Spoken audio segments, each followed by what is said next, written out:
रंजीत, आखिर कब तक हम इस मकान में सड़ते रहेंगे? हर बार तुम यही कहते हो, अब लेंगे नया मकान, तब लेंगे नया मकान।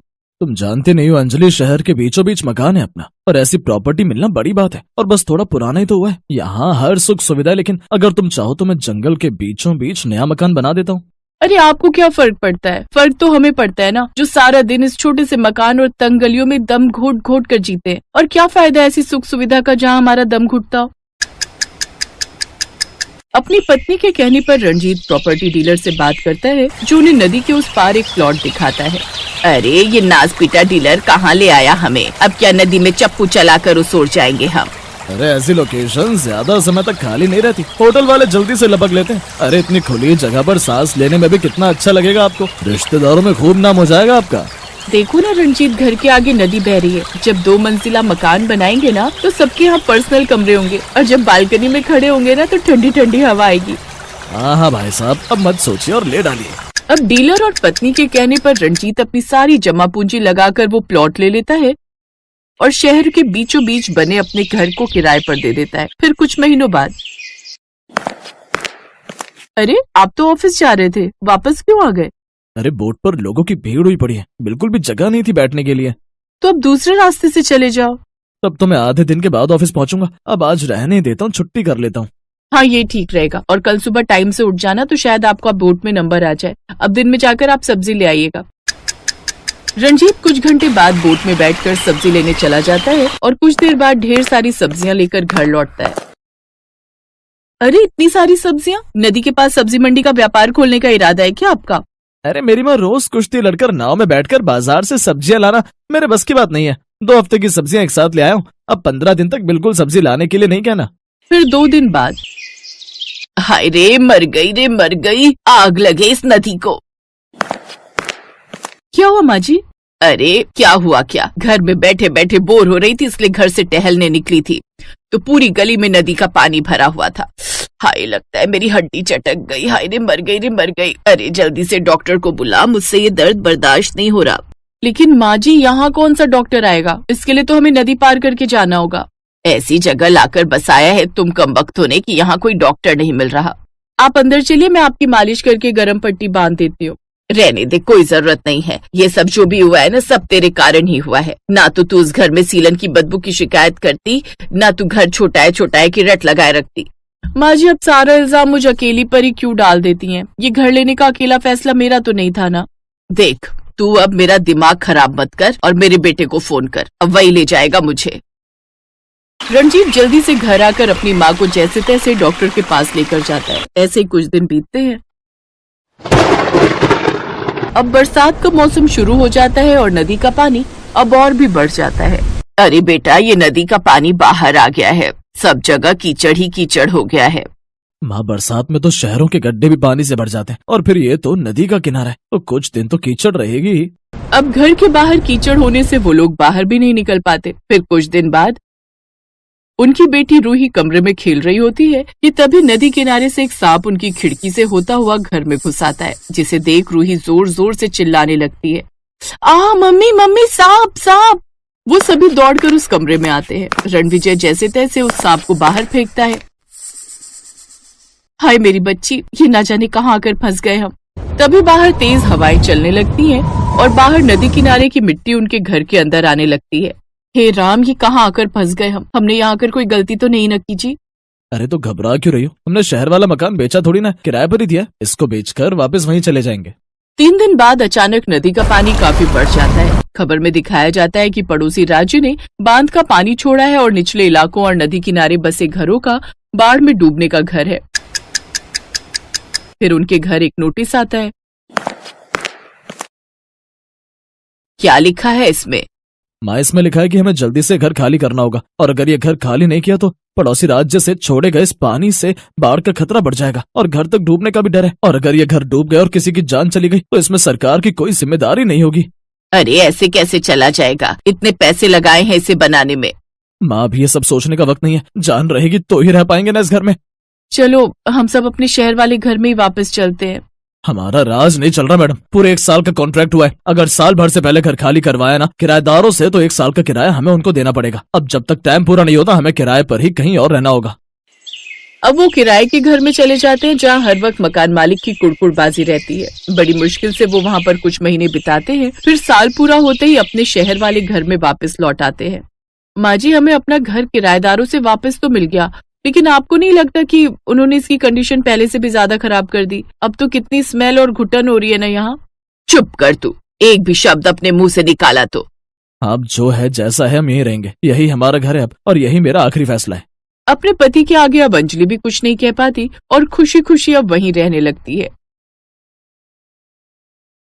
ससुराल हर लड़की का सपना होता है और वहां पर बिताया पहला दिन शायद ही कोई लड़की हो जिसे याद न रहे। ऐसी ही ये कहानी है करिश्मा की, जिसका ससुराल में पहला दिन होता है। नई नवेली सहमी सी दुल्हन करिश्मा सुबह तड़के 5 बजे उठ जाती है और सोचती है, हाय राम, सुबह के 5 बज गए और मैं अभी तक सो रही हूँ। जल्दी से उठकर नहा लेती हूँ, नहीं तो सब लोग क्या कहेंगे। करिश्मा जल्दी से नहाकर बाहर आती है और पूजा पाठ करके किचन में चली जाती है।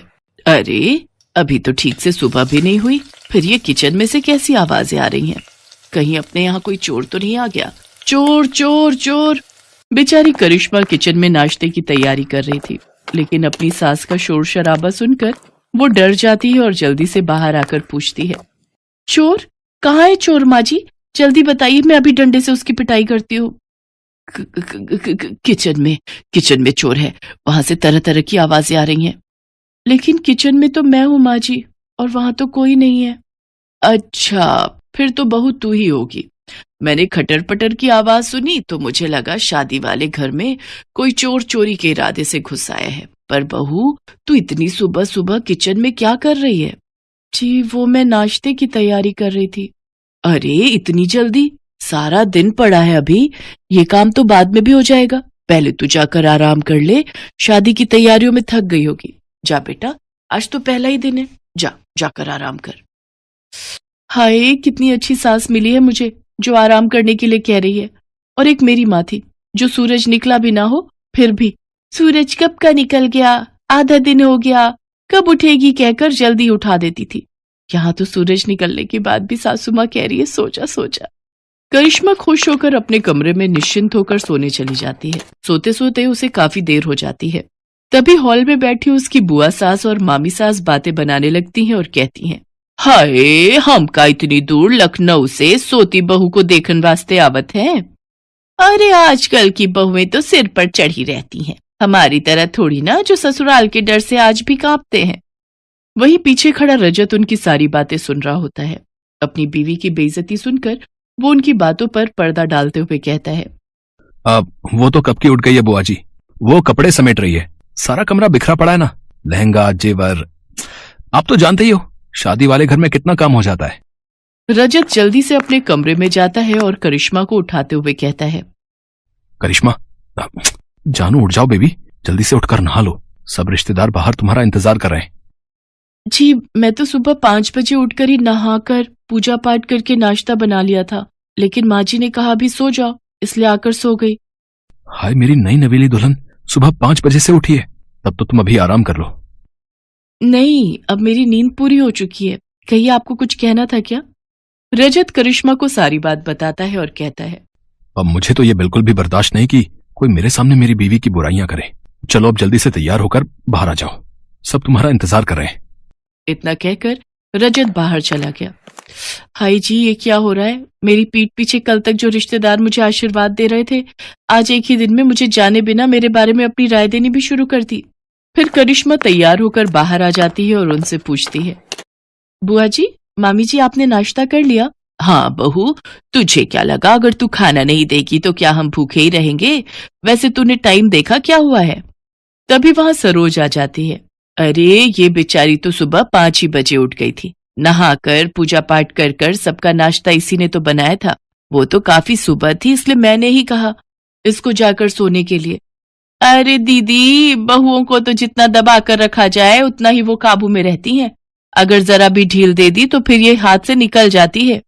ये कैसे रिश्तेदार हैं? बहू का आज पहला दिन है और उसे आशीर्वाद देने की बजाय दबाने की बात की जा रही है। मैं बहू हूं, कोई जानवर थोड़ी ना जो मुझे दबाया जाए।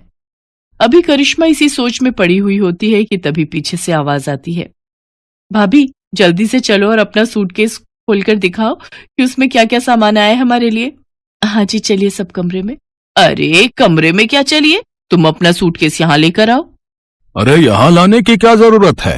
करिश्मा बेटा, जो जिसके नाम का है दे दो उसको। अच्छा पापा, ऐसा कैसे? ननद को पूरा हक है अपनी पसंद का सामान लेने का। जो रिवाज है हम तो वही लेंगे। हाँ हाँ, जैसे तेरी माँ ने तो हमें बड़ा अपनी पसंद का दिया था ना, जो तू अपनी भाभी से मांग रही है। अरे कैसी बात कर रही हैं आप? आपने तो मेरी सबसे पसंदीदा जरकन वाली साड़ी पर हाथ रख दिया था और मैं बेचारी मना भी ना कर पाई। बेचारी करिश्मा भारी सूटकेस उठाकर हॉल में लाती है और जैसे ही उसका सूटकेस खुलता है तो उसकी पसंदीदा साड़ी उसकी ननद तान्या ले लेती है और वो बेचारी मन ही मन सोचती है, हाय ये तो मेरी फेवरेट साड़ी है।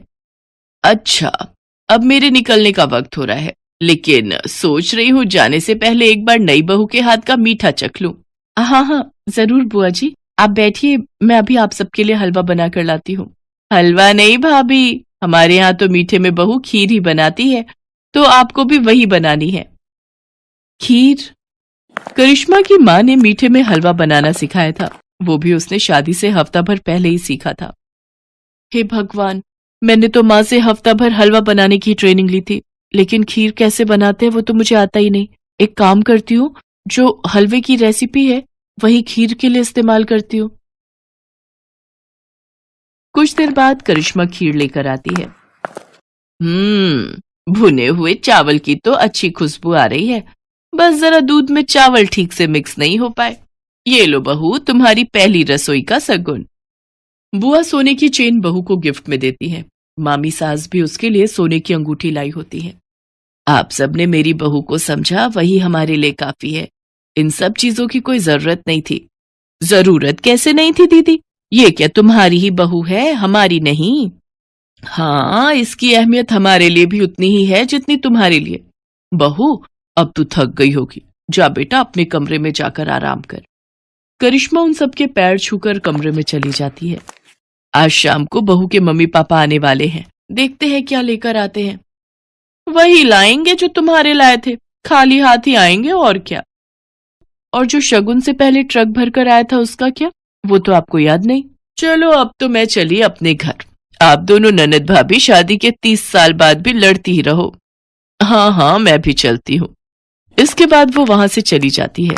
शाम को करिश्मा के माता पिता उसके ससुराल आते हैं। अरे आइए आइए भाई साहब, बहन जी, कैसी हैं समधन जी आप? मैं तो कब से शाम होने की राह देख रही थी। कहाँ है मेरी लाडो? वो तैयार हो रही है। वैसे शाम की राह क्यों देख रही थी? अब तो एक ही घर है, पहले ही आ जाती। जी वो तो है।